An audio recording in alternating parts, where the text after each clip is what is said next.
Constipation এখন ঘরে ঘরে নীরব সমস্যা।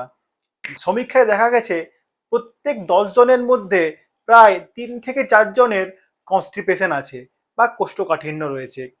দেখা যাচ্ছে আপনি বাড়িতে পটিতে গেলেন, বেগ দিলেন, তারপরেও স্টুল হচ্ছে না। আপনার প্রত্যেক দিন সকালে উঠে ইনকমপ্লিট ইভ্যাকুয়েশন হচ্ছে এবং ভালোভাবে মল বেরোতেই চায় না।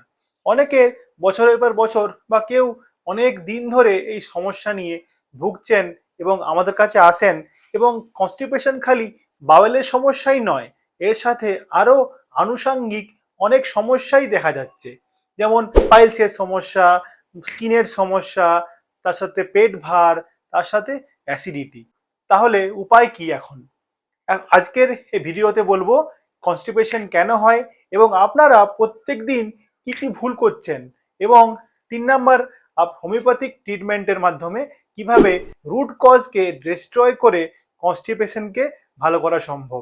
ভিডিওটি শেষ অবধি দেখুন, আজকে টপিকটি খুব ইন্টারেস্টিং হতে চলেছে।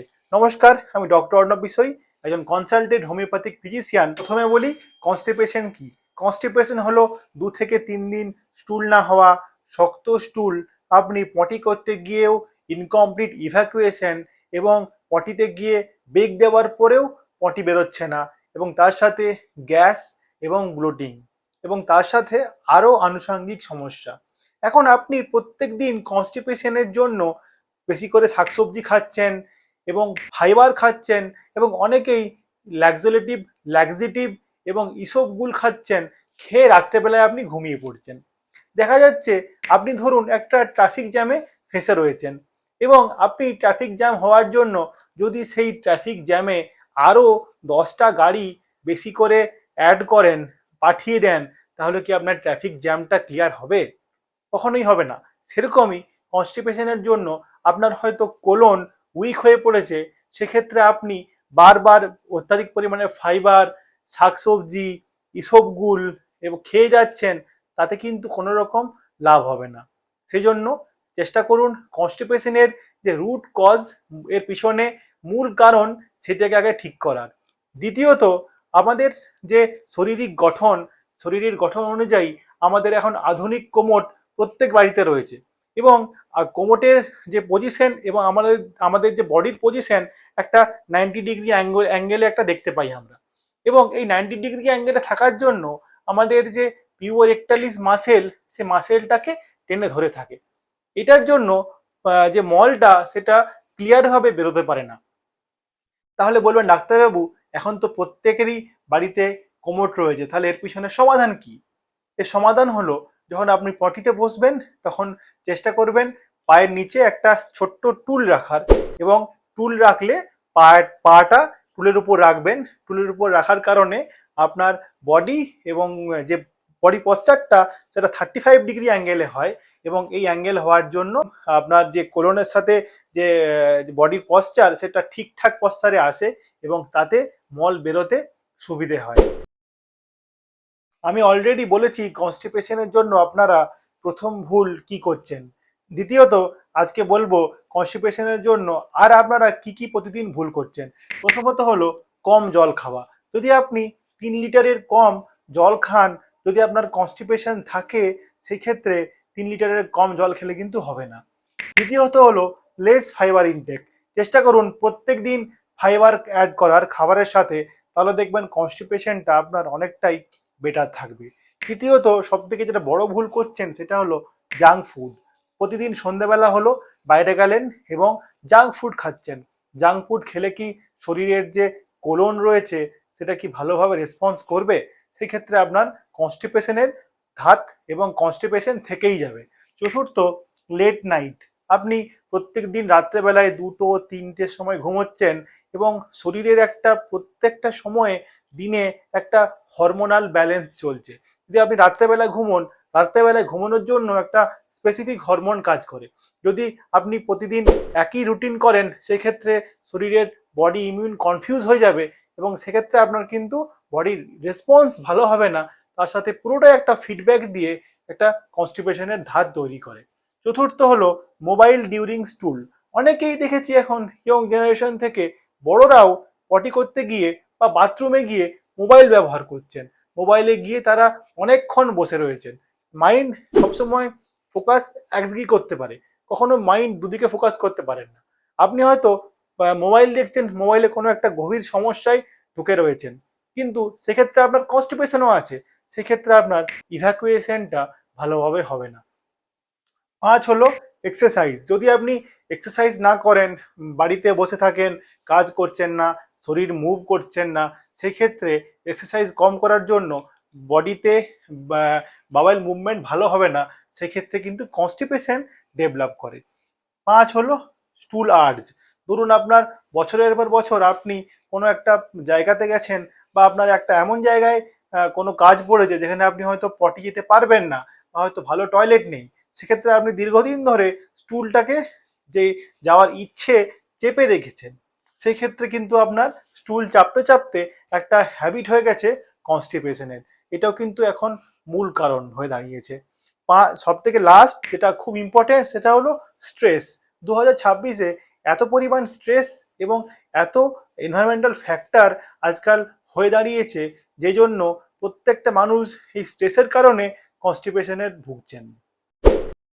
কনস্টিপেশন হলে প্রতিনিয়ত রিয়েল লাইফ প্রবলেমস কি কি আসে, এবং এটা আলোচনা করব আমরা প্রত্যেক দিন পেশেন্ট দেখতে দেখতে চেম্বারে কি কি রুগী পেয়ে থাকি, এবং তার সাথে তারা কনস্টিপেশনের সাথে আরো আনুষঙ্গিক কি কি সমস্যা নিয়ে আসে।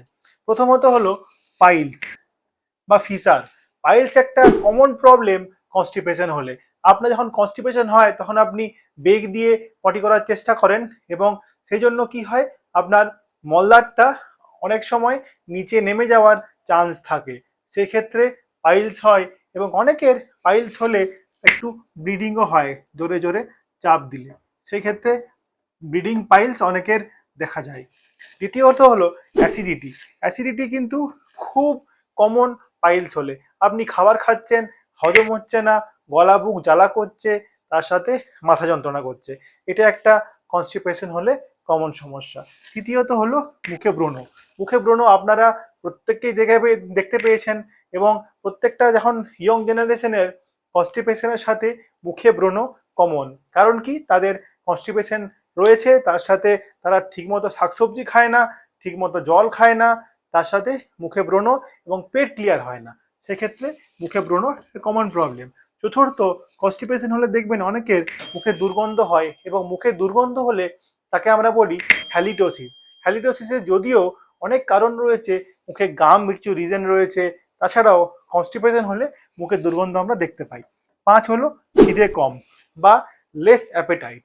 কনস্টিপেশন যদি আপনার পেট ঠিকমতো পরিষ্কার না হয়, প্রতিনিয়ত বাওয়েল ইনকমপ্লিট হচ্ছে বা ইভ্যাকুয়েশন হচ্ছে না, সেই ক্ষেত্রে আপনার খিদে কিন্তু লাগবে না। সেই ক্ষেত্রেও আমরা পেশেন্টদেরকে অনেক পাই যাদের কনস্টিপেশন, তার সাথে খিদে কম। 6 হলো হেডেক।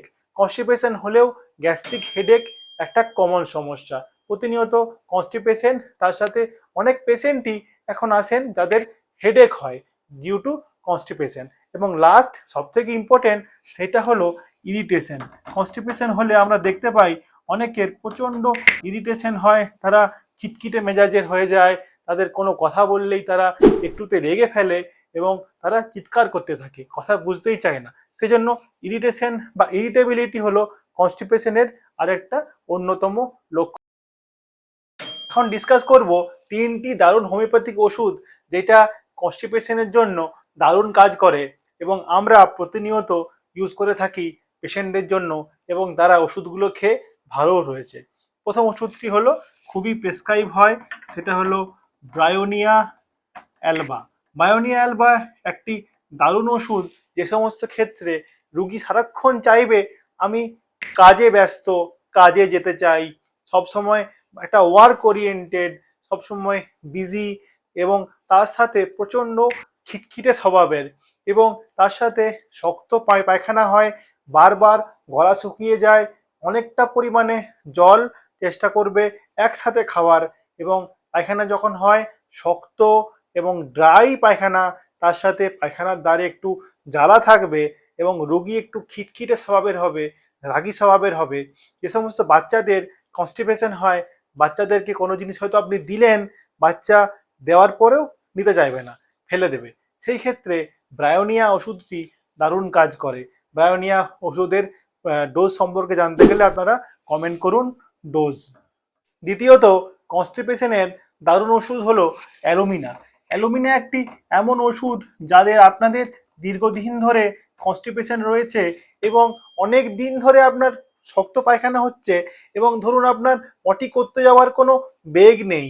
অনেকেই দেখেছি 3 দিন 4 দিন 5 দিন অবধি পটি করতে যাওয়ার কোনো বেগ থাকে না, তার সাথে সবকিছু যেন একটা ড্রাইনেস, একটা শুষ্ক ভাব, স্কিনে একটা শুষ্ক ভাব, তার সাথে পটি করতে গিয়ে একটা শুষ্ক ভাব, গলা শুষ্ক ভাব, এবং যে সমস্ত পেশেন্টদের প্রচন্ড পরিমাণে হারিডনেস, সবকিছুতে একটা তাড়াহুড়ো, সব কোনো কাজ করতে যাবে চটপট ভাব, ধৈর্য নেই, এবং যে সমস্ত ফিমেলসদের প্রচুর পরিমাণে সাদা স্রাব হয় এবং প্রচুর পরিমাণে লিউকোরিয়া বলি আমরা, এবং তার সাথে আপনি দেখবেন ফিমেলসদের প্রচুর পরিমাণে মেনস্ট্রুয়েশন এত পরিমাণে হয় তাদেরকে উইক লাগে, তার সাথে মেলসদের সবকিছুতে যেন একটা অলস হয়ে পড়েছে এমন একটা ভাব, কোনো এক অন্ত্র, এলিমেন্টারি ক্যানেল, কোলন একটা অলস হয়ে পড়েছে, পায়খানা কিছুতেই বেরিয়ে আসতে চাইছে না। সেই ক্ষেত্রে আমার অ্যালুমিনা ওষুধটি দারুণ কাজ করে। তৃতীয়ত, কনস্টিপেশনের আরেকটি অন্যতম ওষুধ হলো কোলিনসোনিয়া। কোলিনসোনিয়া একটি দারুণ ওষুধ যখন আপনার কনস্টিপেশনের সাথে, তার সাথে আপনার একটু পাইলস থাকবে। অনেকের ক্ষেত্রে দেখেছি আমরা কনস্টিপেশন তার সাথে ব্লিডিং পাইলস, পায়খানা শক্ত হয় এবং পায়খানা শক্তের সাথে একটু চাপ দিয়ে পায়খানা করলেই কয়েক ফোঁটা রক্ত বেরিয়ে আসে এবং আমরা রক্তের রংটা একটু ব্রাইট কালারের পাই। সেই ক্ষেত্রে কনস্টিপেশনের জন্য কোলিনসোনিয়া একটা দারুণ ওষুধ। এবং অনেক ক্ষেত্রে আমরা দেখেছি পায়খানার সাথে তাদের ডায়রিয়া, তার সাথে শক্ত পায়খানা বা কনস্টিপেশন অল্টারনেট হয়, কারো কারো ডায়রিয়া এবং কনস্টিপেশন অল্টার করে। সেই ক্ষেত্রে আপনার কনস্টিপেশন তার সাথে যদি পাইলস থাকে, সেক্ষেত্রে কোলিনসোনিয়া ওষুধটি দারুণ ব্যবহৃত। কোনো ওষুধই কিন্তু ফিক্স নয় যে 3টি ওষুধ আমি লিখলাম সেটা কমন ওষুধ এবং প্রায় ব্যবহার হয়, তার মানে এই নয় এই ওষুধগুলি আপনাদের জন্য ইন্ডিকেটেড মেডিসিন। আপনাদের যা সমস্যা, সেই সমস্যা টোটালিটি করে যে ওষুধটি আসবে সেটাই আপনাদের জন্য বেস্ট সিলেক্টেড হোমিওপ্যাথিক মেডিসিন। তাই জন্য ওষুধ খাওয়ার আগে একদম বায়াসড হবেন না, অবশ্যই ডাক্তারবাবুর পরামর্শ নিয়ে ওষুধ খাবেন, সেক্ষেত্রে আপনার জন্য অনেক বেটার হবে। এবং দেখা গেছে আপনারা হয়তো ফ্যামিলিতে ছেলে এক ওষুধ খাচ্ছে কনস্টিপেশনের জন্য, মা এক ওষুধ খাচ্ছে, মেয়ে এক আলাদা ওষুধ খাচ্ছে, সেজন্য প্রত্যেক মানুষের জন্য কিন্তু সিমটম ভিত্তিতে ওষুধ আলাদা হয়। সেজন্য বলি ডাক্তারবাবুর পরামর্শ নিন এবং ওষুধ খান। এবং নমস্কার, ভালো থাকবেন। এরকমই প্রতিদিন বাংলা ভাষায় সহজভাবে রোগ সম্পর্কে এবং তার প্রতিকার এবং উপায় সম্পর্কে জানতে গেলে ফলো করুন এবং সাবস্ক্রাইব করুন চ্যানেলটি দ্য কেয়ারিং ডক্টর, এবং সবাইকে কিন্তু ভিডিওটি পাঠাতে ভুলবেন না। নমস্কার, ভালো থাকবেন, সুস্থ থাকবেন।